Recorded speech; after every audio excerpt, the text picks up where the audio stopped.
Tá bom, então, boa noite, né? Meu nome é Thaís, eu sou mestranda em Educação pela Universidade Federal de Santa Maria e eu vou estar cuidando da mesa hoje, enquanto vocês fazem a apresentação. Então, vão ser 15 minutos de apresentação para cada e vocês também podem colocar slides se tiverem, ou não também, aí fiquem à vontade.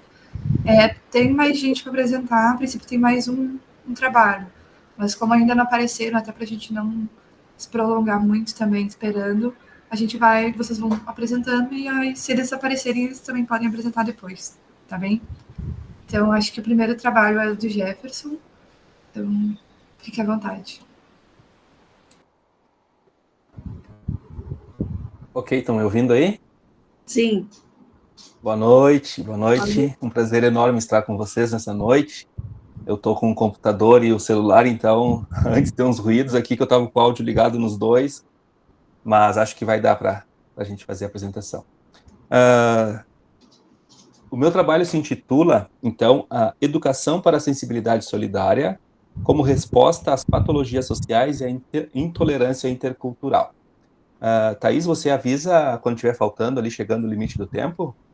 Claro, eu aviso sim. Quando faltar 5 minutos, eu vou avisando, tá bem?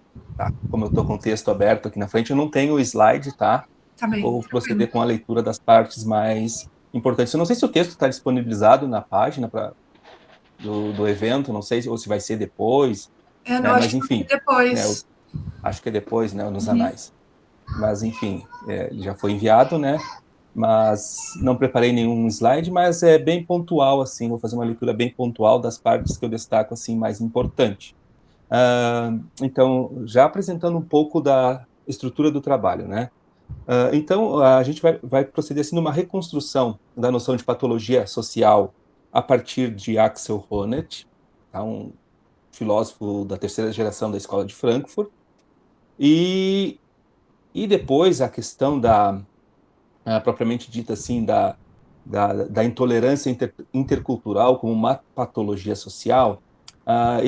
Essa noção ela surgiu a partir de um verbete, de um glossário que foi elaborado no Observatório Global de Patologias Sociais, que é um projeto da CapSprint do pessoal da educação da Universidade Federal de Pelotas. Tá? E, vamos dizer assim, a questão da educação para a sensibilidade solidária, né, como resposta a essas patologias sociais, a questão da intolerância intercultural, a questão da educação para a sensibilidade solidária é uma noção trabalhada pelo teólogo Hugo Asman, que também, no final da sua produção acadêmica, se interessou pela temática da educação e escreveu algumas obras dedicadas à educação, entre elas, então, Educação para a Sensibilidade Solidária. Reencantar a Educação e Competência e Sensibilidade Solidária, junto com um orientando de pós-doutorado dele. Então, mais ou menos esse é o pano de fundo, né? Vamos dizer assim, a noção de patologia social, a intolerância intercultural como um verbete e a questão da educação para a sensibilidade solidária a partir do Hugo Asman. Começamos, então, propriamente. Axel Honneth, filósofo e sociólogo alemão pertencente à Escola de Frankfurt, da terceira geração, desenvolve em seus escritos uma crítica ao capitalismo, considerando-o como uma conjuntura intrinsecamente patológica. O conceito de patologia social foi desenvolvido por Honneth com o propósito de estabelecimento dos limites da atuação da filosofia social e, por conseguinte, para a determinação da sua autonomia, irredutível à filosofia moral e política. Como assinala Fázio, abro aspas, Honneth atribui ao tema das patologias sociais pelo menos duas tarefas fundamentais. Em primeiro lugar, a de circunscrever o objeto específico de investigação e o tipo de questionamento próprio da filosofia social, entendida como disciplina filosófica autônoma, guardiã de sua própria tradição, irredutível tanto à filosofia moral quanto à filosofia política. Em segundo lugar, o de reconstruir um vínculo produtivo, ainda que crítico e atualizador, com um programa de pesquisa da primeira geração da Escola de Frankfurt. Fecho aspas. Assim, podemos afirmar que a questão das patologias sociais é uma temática que deve ser tratada especificamente a partir da filosofia social, pois, segundo Honneth, Abro aspas, a filosofia social trata sobretudo da identificação e discussão daqueles processos de desenvolvimento da sociedade que se podem entender como desenvolvimentos deficientes ou alterações, isto é, como patologias do social. Fecho aspas. Assim, ele identifica a gênese do pensamento filosófico social. A parte que a gente utiliza para esse trabalho, para conceituar patologia social, é retirada da obra de Axel Honneth, ah, A Sociedade do Desprezo. E, ah, e a primeira parte, né, de um ensaio intitulado De Rousseau a Nietzsche, a gênese da formulação filosófico-social. Seguindo adiante, então, ele nesse ensaio ali que está dentro dessa obra, A Sociedade do Desprezo, ele vai fundamentar o seu projeto de pesquisa, então, da patologia social, a partir de 4 pensadores, né? Ele vai dizer que a filosofia social surge lá com Hobbes ainda, mas Hobbes não a problematizou. Os mais importantes para Honneth, para entender filosofia social e também a patologia do social dentro desse pensamento filosófico são Rousseau, né, Hegel, Marx e Nietzsche. Tá? O pensamento de Rousseau oferece a Honneth subsídios para tecer uma crítica à modernidade, como o desejo e necessidade de se voltar à questão da questão sobre o bem viver. Nesse sentido, aparece a possibilidade de contrapor um ethos social saudável a um ethos patologicamente afetado. É o pensamento de Rousseau que permite Honneth identificar que a sociedade, enquanto um organismo, está infectada por uma doença, entre aspas, que compromete a sua capacidade normal de funcionamento. Rousseau concebe no estado de natureza 2 qualidades originais do ser humano: o impulso da autoconservação e a capacidade de compaixão.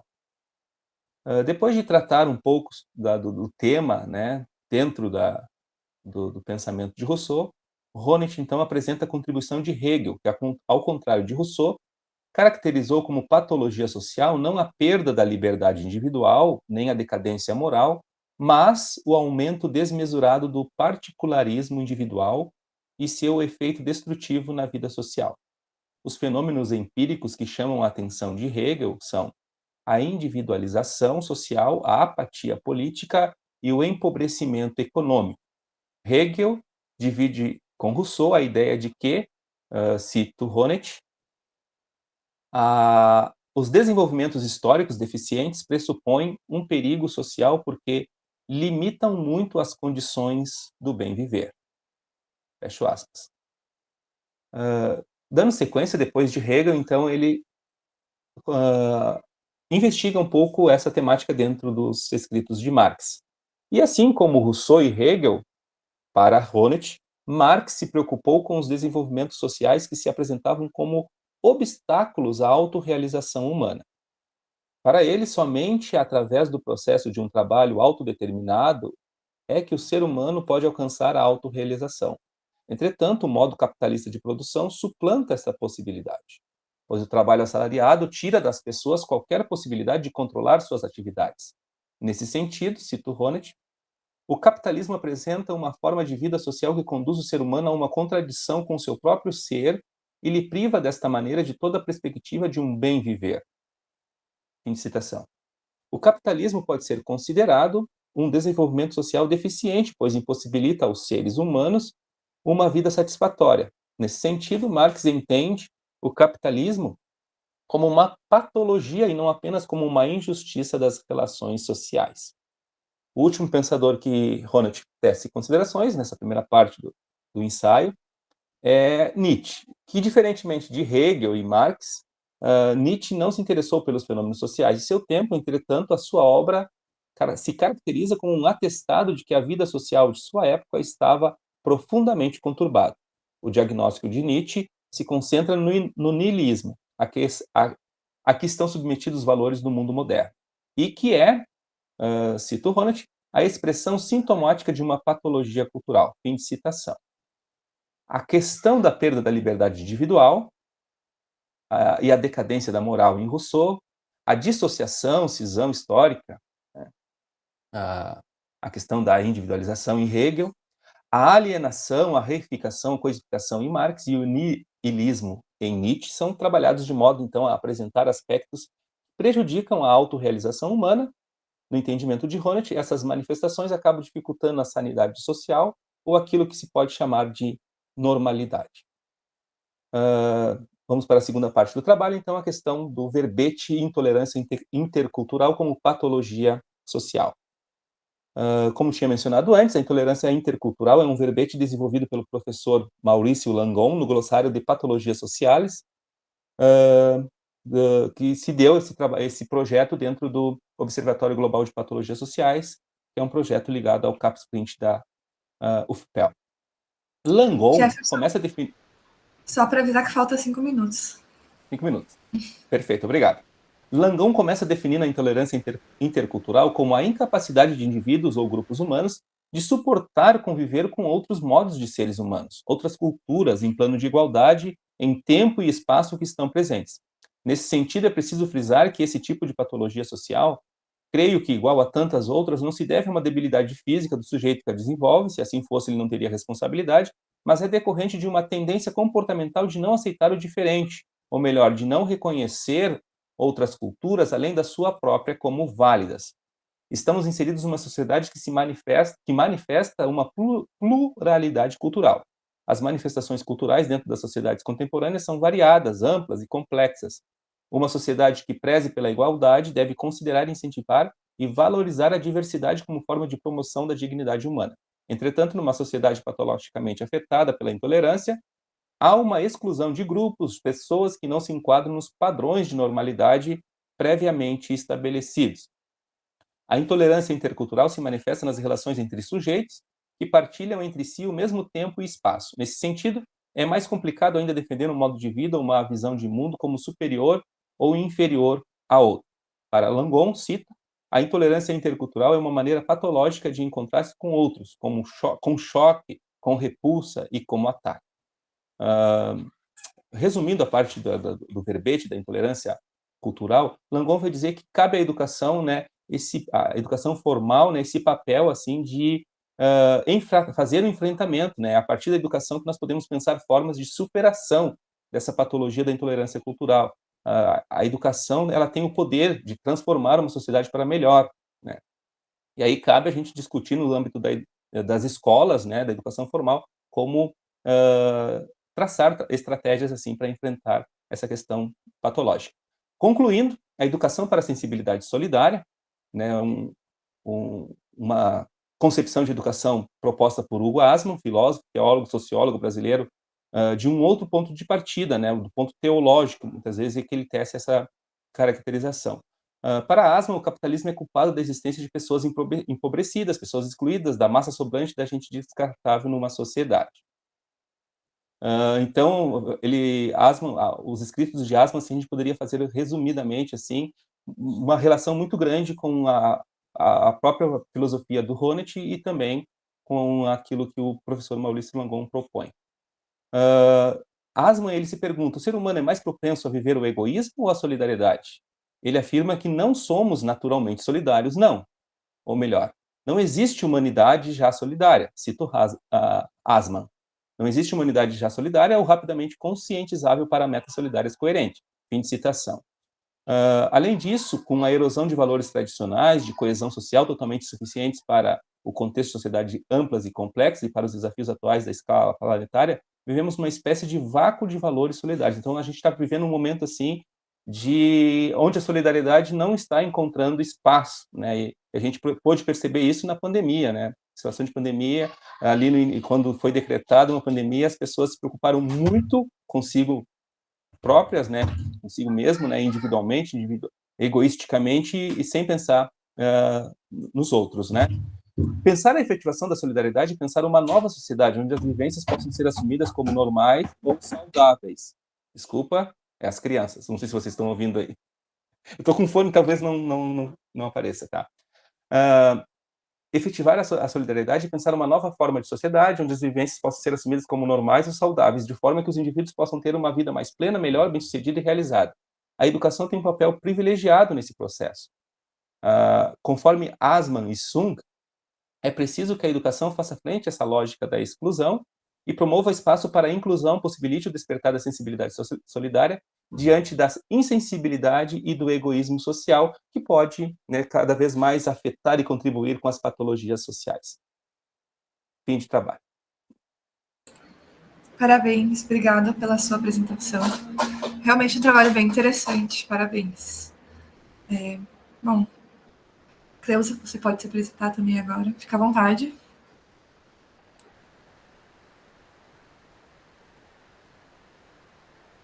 Não tá ligado.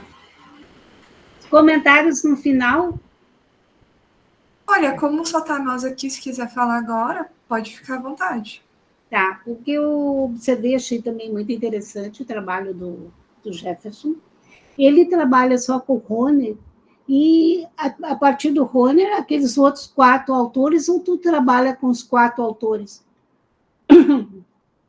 Não, justamente, eu trabalho só com o Honneth. Tá? Sim, sim. Tá? Claro que a gente eu vou, né, quando o Honneth cita Rousseau, cita Hegel, vou dar uma olhadinha, mas não tenho o domínio nem de Rousseau, de Hegel, de Marx um pouquinho mais, até por causa de outras discussões que são travadas no próprio trabalho, né? Mas Nietzsche também, não só a partir da própria obra do Honneth, tá? Não trabalho os outros pensadores. O Honneth, sim, ele caracteriza esse conceito, né, de patologia social dentro da filosofia social e estuda, para fundamentar essa noção, esses 4 pensadores ali nesta parte desse ensaio que ele faz na Sociedade do Desprezo. Agora, aqui, referente ao teu trabalho, uma pergunta, assim, o que tu acha? A globalização aumentou a pluralidade cultural. E tu não achas que, em relação a esse verbete, a intolerância cultural tende a reduzir-se? Embora ainda não tenha o que propõe o teu trabalho é a ação da educação, né? Isso. Mas tu não acha que ele tende a reduzir-se, embora não ainda seja assim, a educação não esteja voltada para isso? Sim. Não sei se o professor Maurício Langon, uruguaio, ele participou algumas vezes desse evento, né, Senaf, e algumas vezes ele foi convidado pela professora Elisete para ir a Santa Maria. E o professor Maurício Langon, que propôs esse verbete no glossário de patologias sociais, esse projeto lá junto com o professor Jovino Pizzi, na educação lá em Pelotas, ele tem justamente um estudo muito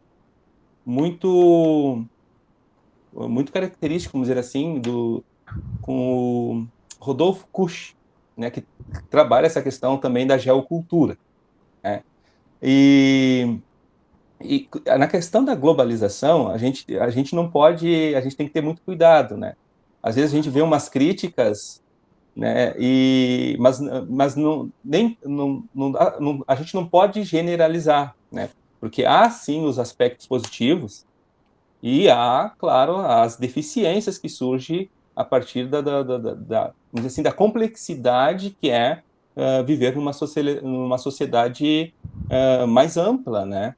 Então, se a gente estivesse numa sociedade primitiva, vamos dizer assim, aquela sociedade lá da solidariedade mecânica do Durkheim, automaticamente, naturalmente, o ser humano tem a consciência de que ele não pode sobreviver sozinho, né? De que ele precisa do outro. Então, a solidariedade ela é automática, parece, né?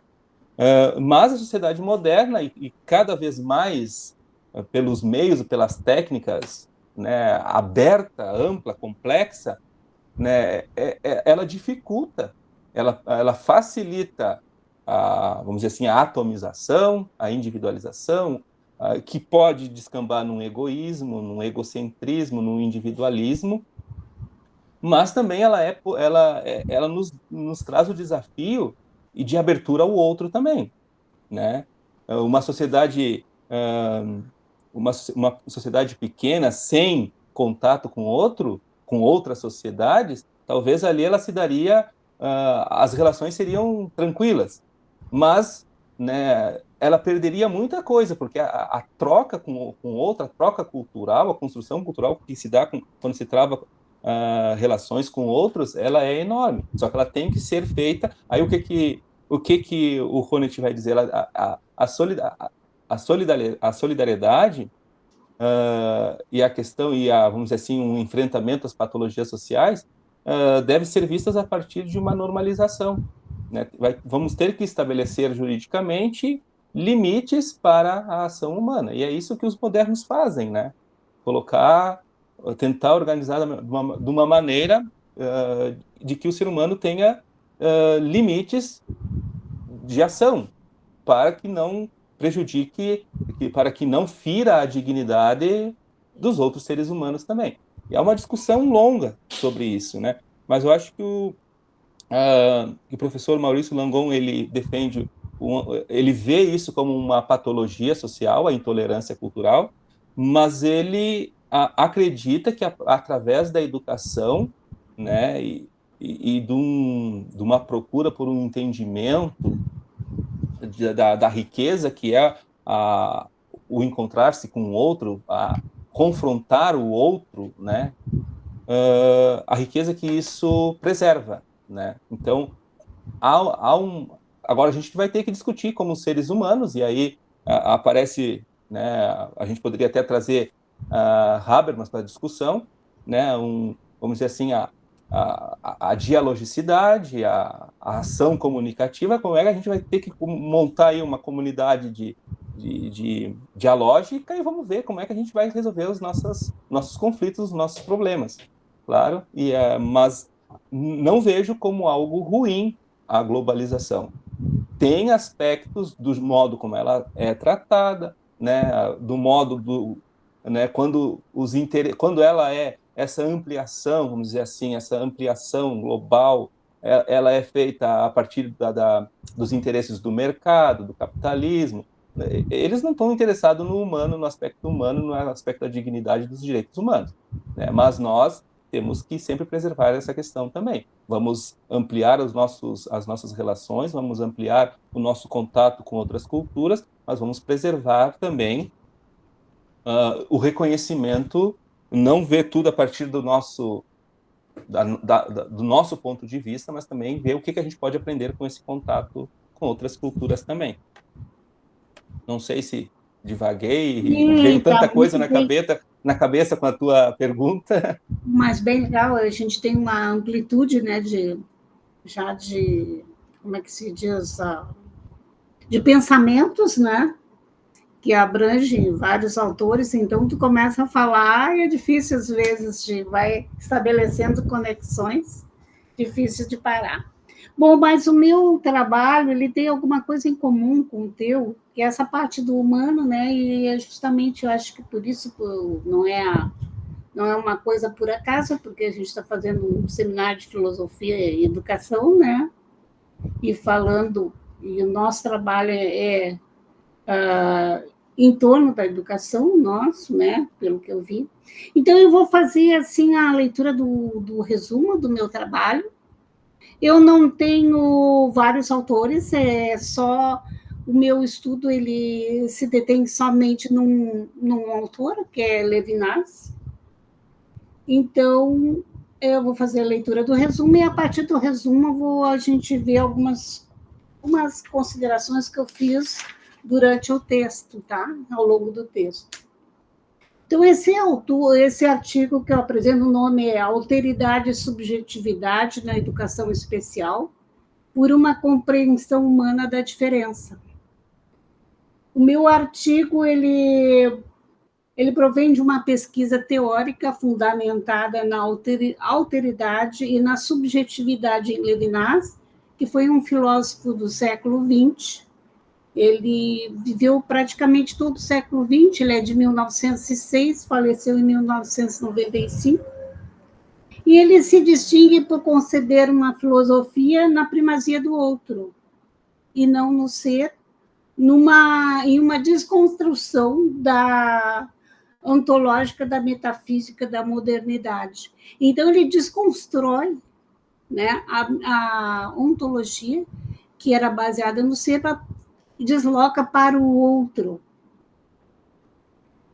O texto se desenvolve na abordagem da diferença no que diz respeito à educação especial e à pessoa com deficiência. Ele não se... a abordagem dele sobre a diferença é o outro, inteiramente outro, né? Não padronizado, não reduzido ao mesmo, é o outro como ele é mesmo. Trazendo a contribuição do pensamento reflexivo e sensível de Levinas, dos seus comentadores, de autores da educação especial, esse trabalho é mais uma voz que... Só um momentinho, meu cachorrinho aqui está... Só um pouquinho.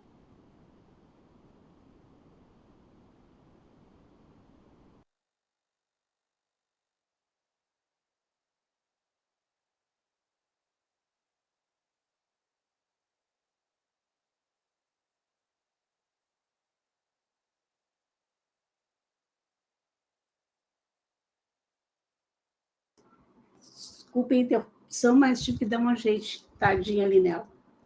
Então, ele traz o pensamento reflexivo e sensível de Levinas, os comentadores e dos autores de educação especial.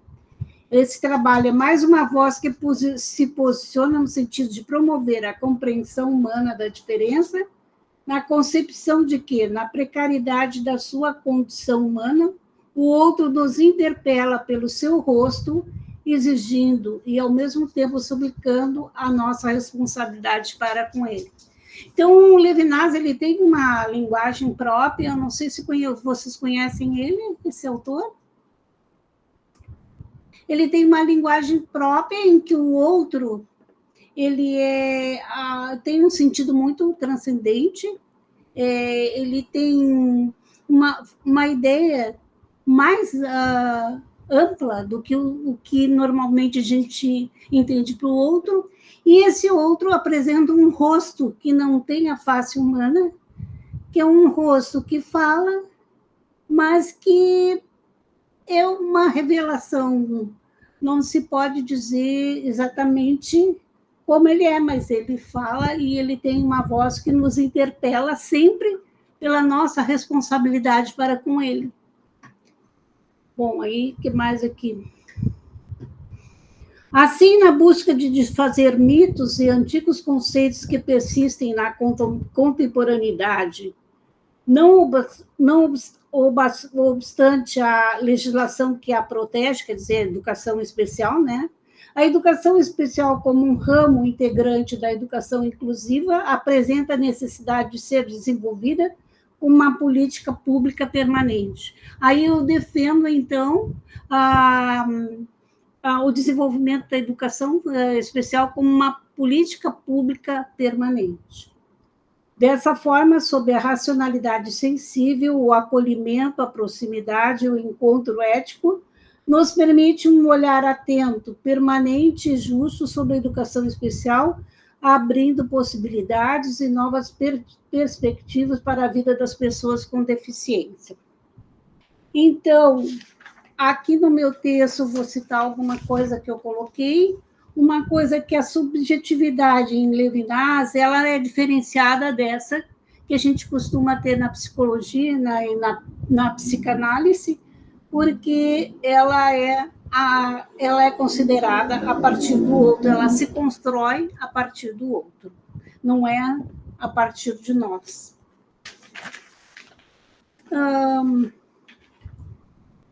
Outra coisa na teoria de Levinas é que ele desenvolve a sensibilidade, primeiro uma sensibilidade fruitiva, em que a gente vive de ideias e sentimentos, de atos e do próprio ato de ser. Mas, por enquanto, a gente não está ligado ao outro. Então, depois de um tempo, com todas as nossas necessidades satisfeitas, a gente se volta para o outro. A diferença teve uma evolução, um olhar que evoluiu sobre ela, desde termos que não eram tão apropriados até hoje. A pessoa com a educação especial conta com o termo pessoa com deficiência. É o termo que é usual hoje em dia, é usado. Então, aqui sobre os subtítulos abordados, é o diferente frente aos nossos olhos, né, que, primeiramente, a gente olhava para o diferente com medo, e às vezes até considerava uma loucura, apesar, só porque ele não tinha um padrão estabelecido como normal. Como é que o outro entra em minha vida? A entrada do outro na minha existência, em especial o outro que sofre, traz consigo uma interpelação. O outro que sofre entra na minha vida sem prévio aviso e me questiona antes que eu consiga reagir. O outro, ao introduzir-se sem prévio aviso e antecipando-se à minha liberdade, provoca uma interpelação à minha consciência. Uma vez que o outro está presente em mim, eu não posso mais fechar os olhos para ele. Esse é de um comentador do Levinas, que é o Ruiz. Bom, então, na educação especial, a gente também tem a responsabilidade para o outro. Levinas aposta na definição do rosto como expressão de vulnerabilidade do existente, como demanda ética endereçada ao outro, revelando a manifestação de uma experiência reveladora de que o ente que se torna acessível, mas não se entrega. Assim, o rosto não se configura só como nos é ofertado a visão, o visível, mas é, sobretudo, uma voz, um clamor que permanece em devir, no aparecer incaptável do outro que se dirige a nós. Então, é através da sensibilidade que nós vamos acolher o outro e nos aproximar dele, nos encontrarmos com ele, porque educação é encontro, e é a partir dessa proximidade que o diálogo se estabelece. Foi o que o Jefferson falou na dialogosidade, né, da educação que é proposta, segundo o trabalho dele. Então, a educação é humanizadora, requerendo a presença do outro e a compreensão da nossa dependência comum, assim como a responsabilidade com ele. Estamos em constante processo formativo, desenvolvendo nossa humanidade. É difícil, aqui fala sobre o difícil desvencilhamento de certos mitos na contemporaneidade. É muito difícil, a gente vê que a gente tem mitos, tem também conceitos que ainda estão presos à modernidade. Dentro da educação, a gente observa isso. Então, esse desvencilhamento é muito difícil. Mas existem legislações, como a Declaração de Salamanca, que é um documento elaborado mundialmente sobre a educação especial. Existe também, o que diz esse documento? Toda criança possui características, interesses, habilidades e necessidades de aprendizagem que não são únicas.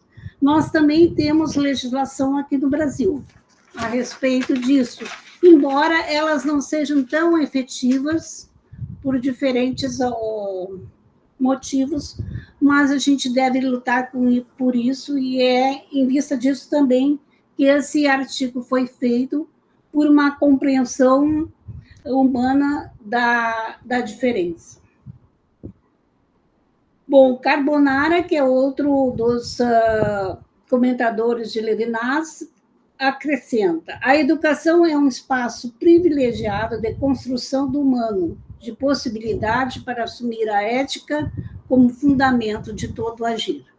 Como o Jefferson falou, a ética, ou a solidariedade, ela tem que ser desenvolvida, a ética também. Ninguém nasce ético. A ética também tem que ser aprendida.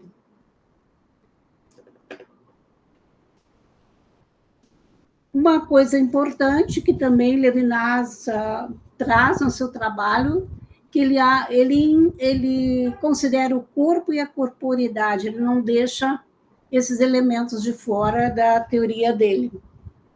Na integridade do ser humano, o corpo, como constituinte de um todo dinâmico, jamais deve ser menosprezado. Ele possibilita a vida interior em sua complexidade e não menos complexa vida de relação.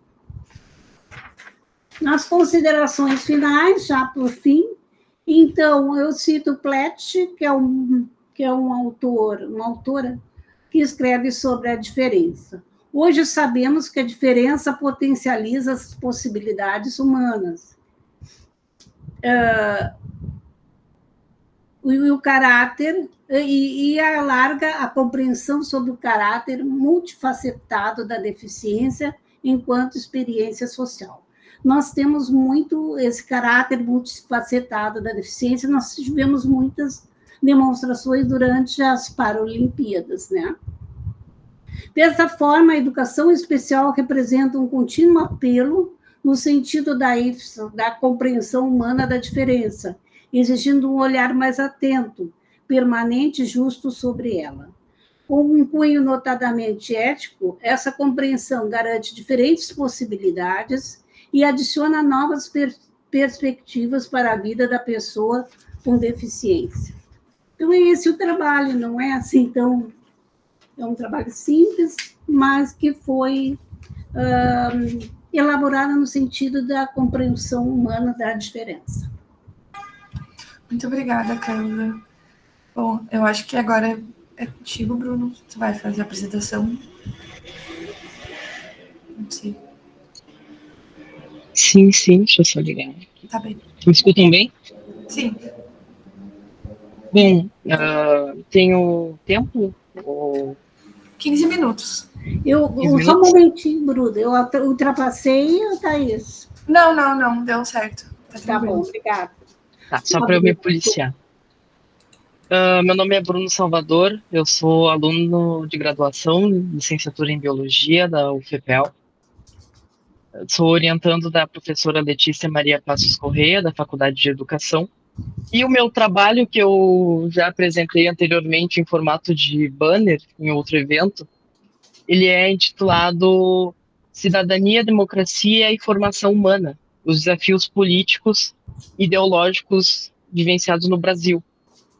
Então, eu comecei esse trabalho construindo um roteiro de perguntas e realizando entrevistas com professores de todos os níveis de ensino, desde o maternal até o ensino superior, abrangendo instituições municipais, estaduais, federais e privadas. O meu intuito é entender como que essa formação docente, partindo desde uma escola particular, depois uma universidade particular, influenciam nos conceitos criados de cidadania e democracia dos docentes e como isso influencia a formação dos jovens de hoje. Então, abrangendo professores de um leque, né, de opções, consigo comparar essas ideias e tentar entender como que eles passam esses conceitos para os jovens. Então, pegar questões por exemplo, políticas que não são discutidas em sala de aula, mas acabam que essa formação influencia no pensamento político dos jovens, foi uma coisa que eu tentei entender. Outra questão, essa educação popular que a gente fala, que forma o ser humano para a sociedade, que forma um cidadão crítico, vem cada vez ficando mais incomum. No momento em que a BNCC estabelece que todas as escolas devam ensinar a mesma coisa. Isso desvaloriza a cultura local, isso tira a liberdade dos docentes, e isso gera, eu acredito, né, algo que eu estou tentando provar através da minha pesquisa, problemas na formação desse jovem que não sabe aonde ele está inserido, não sabe quem ele é nessa sociedade. Então, no momento em que, em um mundo utópico, onde são formados cidadãos, eles vão lutar por uma democracia melhor, e essa democracia vai gerar uma educação de maior qualidade. Ou seja, a democracia ela funciona, mas a base, quem vota, a população, ela não está preparada para exercer, porque não se tem esse senso. O atual sistema educacional forma caixinhas, pessoas iguais no sistema de fábrica. Todos saem iguais do sistema educacional agora. Não se valoriza as especificidades de cada discente e vai se perdendo essa consciência, essa noção, porque no momento em que alguém da classe baixa se conscientiza que é classe baixa, ele vai tentar auxiliar as demais pessoas, seus semelhantes, seus pares, a tentar entender isso e lutar por algo que eles merecem, que são os direitos básicos, que não são cumpridos no Brasil. Isso tudo são coisas que são ditas nas entrevistas. E uma triste realidade de um dos professores que eu entrevistei foi ver que não tem rico que curse licenciatura. Não tem nenhum herdeiro que pense, nossa, vou cursar uma licenciatura. Quem é herdeiro, quem tem condições acima da média, geralmente vai fazer alguma medicina, alguma coisa que possa gerar lucros futuros, ou nem vai fazer uma graduação. Então, no momento que a gente vive numa sociedade que não tem essa criticidade, como que nós vamos formar pessoas preparadas para viver nessa sociedade? Estejam aptas a lutar pelos seus direitos e lutar por uma democracia melhor. A gente vem vendo uma crescente da direita no país baseada em fake news. Não tem como dizer que não, porque é a realidade que a gente tem. São notícias falsas, rapidamente disseminadas, porque é mais fácil acreditar no que está ali do que tentar aí verificar e correr atrás para entender de fato. Porque os jovens não são preparados para isso. Ninguém diz que eles têm que verificar as fontes, que eles têm que entender, que eles têm que correr atrás. Essa é uma realidade do país, que foi um dos resultados que eu muito encontrei na pesquisa. Então, o que eu acredito que tem que ser feito? A sociedade, o corpo docente, tem que arranjar meios de abraçar as tecnologias e tentar fazer essa mediação entre tecnologia e humanidades, cultura, consciência, porque isso tem sido tão deixado de lado que está se perdendo essa humanidade. Por exemplo, em filas de ônibus ou na própria universidade, a gente não vê as pessoas conversando, é cada um com seu fone de ouvido, escutando uma música e mexendo no celular. Como é que vai promover essa cultura se não se tem sequer o contato com outro ser humano? Isso tem ficado cada vez mais escasso. Então, essas tecnologias são extremamente essenciais para a formação dos jovens. Os jovens de hoje não querem saber de, eu tenho que estudar porque eu tenho que estudar. Eles querem entender o porquê que eles querem estudar. Por que aquilo vai ser útil para eles? E diferentemente do que tem acontecido em São Paulo, que eles estão querendo proibir o uso de celulares em escola, pelo que eu conversei com os professores, tem que ser muito pelo contrário. Eles têm que ter liberdade para criar meios de usar esses celulares, as tecnologias e da forma correta. É o futuro. É isso que os jovens precisam, é isso que os jovens querem para conseguir chegar onde eles quiserem chegar. Agora, essas disciplinas do novo ensino médio, que vem preparando os jovens para serem empreendedores, que estão colocando profissionais despreparados, que não têm a formação necessária para lecionarem, por exemplo, o projeto de vida. Que faculdade prepara um professor para lecionar projeto de vida? Estão colocando professores de história, professores de filosofia, que não sabem o que fazer e são obrigados, porque é uma forma de ganhar dinheiro, porque a carga horária das humanas foi diminuída. E se as humanas estão sendo diminuídas, como é que o jovem vai conseguir se situar no mundo atual, se entender, ter essa consciência de classe que tanto Marx fala?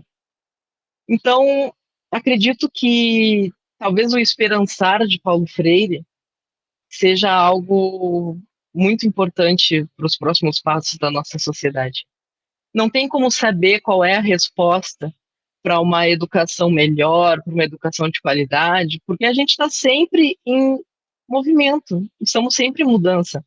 Um dos outros objetivos do meu trabalho é tentar entender o conceito de cidadania a partir da visão docente. Porque esses conceitos mais filosóficos mudam de acordo com a sociedade, eles mudam com o tempo. Então, não é nada travado, é isso, sempre vai ser isso. E ainda mais dentro da visão docente, que lida com pessoas durante toda a carreira, com jovens, formando eles para a sociedade. E cada vez que a gente vive num sistema, cada vez, perdão a redundância, né? Mas é um sistema que tem sistematizando cada vez mais o ensino, onde tudo tem que ser tabelado, tudo tem que ser colocado, o que foi dado, o que não foi, porque foi, as notas, tira a autonomia dos docentes. O que eu vejo que é uma grande frustração para todos. Nenhum dos docentes que eu entrevistei cerca de 20 professores, nenhum foi a favor dessa sistematização do conhecimento. Não é isso que vai formar o jovem, não é isso que vai preparar ele. E as escolas, principalmente as públicas, né, vêm se preparando exclusivamente para a provinha Brasil, para ter um resultado bom no IDEB, para conseguir verba, para conseguir manter a escola. Isso não é certo. Até que ponto a educação tem que ser meritocrata? Por que escolas ganham mais ou menos dinheiro que as outras por uma prova que avalia somente matemática e português e agora de forma amostral a biologia?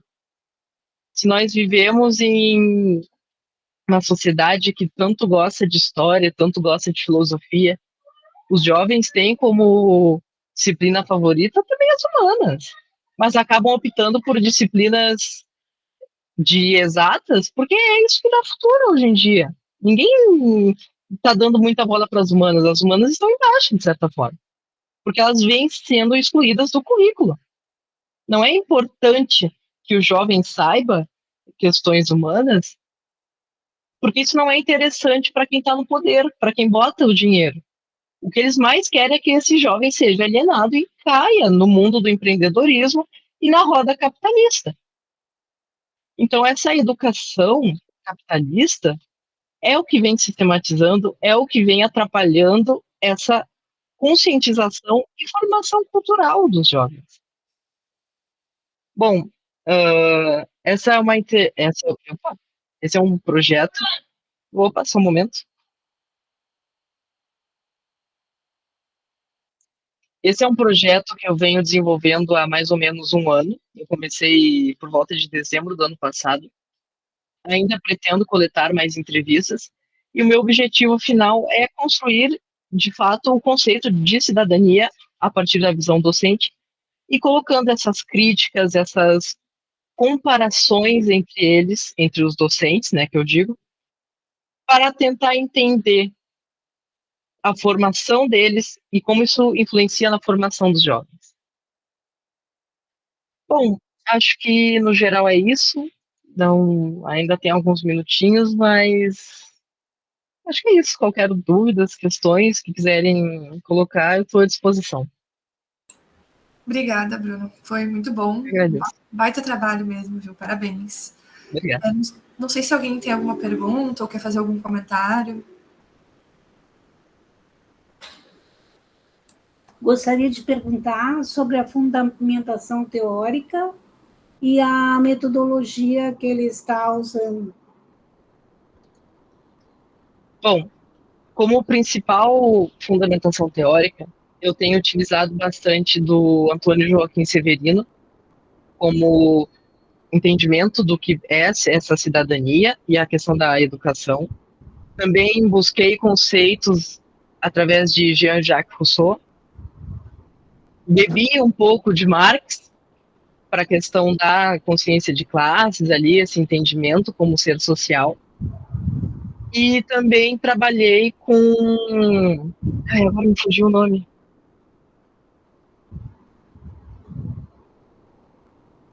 Me fugiu o nome. Sim. Mas esses são meus principais. Sim. Quanto à metodologia, eu trabalhei com entrevistas semi-estruturadas, entrevistas gravadas, presenciais ou virtualmente. Todas as entrevistas foram fielmente transcritas, mandei para os entrevistados para aprovação, caso quisessem alterar alguma coisa ou tirar algo. Todas tiveram um termo de consentimento livre, esclarecido, assinado em 2 vias, uma para mim e uma para eles. Eu entrevistei professores também com o pai do Eduardo Leite, professor Marasco. Então, eu abrangi bem assim o leque de pessoas que eu busquei. E esse é o intuito mesmo, tentar pegar pessoas de vários âmbitos, tentar comparar humanas com exatas, público com privado, maternal com superior. E a metodologia começou assim, buscando entrevistas, e na questão da análise foi o que eu já situei, que foi essa questão da comparação ali, e a tentar formar um conceito específico em cima disso. Sim. Acho que te respondi. Tu tens, Bruno, um autor específico para fazer a análise, não? No qual tu vai te basear para fazer a análise? Tem vários autores, tem uns bem conhecidos. Para a questão da cidadania, quando for a construção do conceito, eu vou seguir com o Severino e o Rousseau. Para a análise das entrevistas, eu acho que eu vou tentar beber de várias fontes ali, tentar uma construção mais geral do trabalho, né? Pensar em vários autores em vez de me prender somente a um, até porque como as entrevistas eram semi-estruturadas, tinha total liberdade de adicionar perguntas, comentários. Então, como eu abrangi diversos conceitos e áreas do conhecimento, não vejo um meio onde eu consiga me prender a somente um autor.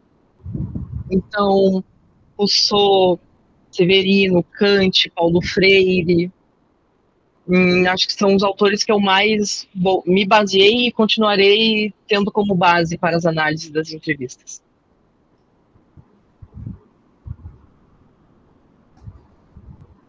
Posso falar? Claro.